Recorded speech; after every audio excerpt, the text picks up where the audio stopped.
Капитан Самудинов Жайыл Чолпоновичти акыркы сапарга узатуу азем биле турабыз. Капитан Самудинов Жайыл Чолпоновичти акыркы сапарга узатуу алдында өмүр баянына токтоло кетели. Капитан Самудинов Жайыл Чолпонович 1994 жылы 24 февралда Бишкек шаарында жарык дүйнөгө келген.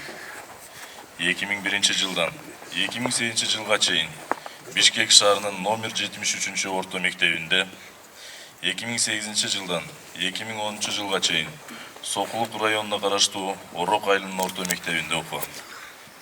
2010 жылы Бишкек шаарындагы заманбап маалыматтык технологиялар институтуна тапшырып, окуу жайды 2011 жылы аяктаган. Кыргыз Республикасынын коргоо министринин жана куралдуу күчтөрүнүн генералдык штабынын башчысынын атынан бир нече медалдар жана ардак грамоталар менен сыйланган. Жайыл сылык мамилеси менен биздин эсибизде түбөлүккө кала берет. Жаткан жериң жайлуу, топураң торко болсун, Жайыл. Сөз ата журтунун атынан Жайылдын акеси Исламга берилет. Урматтуу туугандар, Жайылдын достору, Жайыл менен чогуу кызмат кылган аскер кызматкерлери, баардыгыңыздарга чоң рахмат. Ушул жерге келип, ушу биз балабыздан айрылып отурган убакта бизге колдоо көрсөтүп, өз эмгегиңерди кылып берип атасыңар. Биздин балабызды ушундай сыйга татыктуу болуп, бизди уят кылбаган деңгээлге жеткизген үчүн биз сыймыктанабыз. Бул балабыз командирлери айткандай өз эмгеги менен көп нерсеге жетишти. Өзү окуду, өзү иштеди, мынакей өзү дагы балдарды тарбиялап,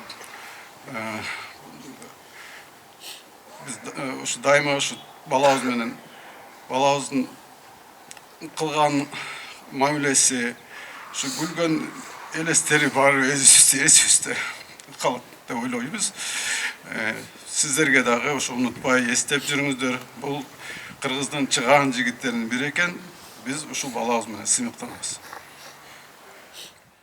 Кыргыз Республикасынын коргоо министрлигинин атынан, жалпы куралдуу күчтөрдүн атынан жакындарына жана туугандарына терең кайгыруу менен көңүл айтабыз. Сабыр кылыңыздар. Жаткан жери жайлуу, топурагы торко болсун. Артында калган жакындарына жараткан узун өмүр берсин.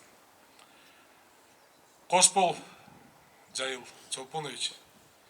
Сиз биздин эл эсибизде офицердик наамды татыктуу алып жүргөн үлгүлүү офицер катары кала бересиз.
Şu boydan verelim.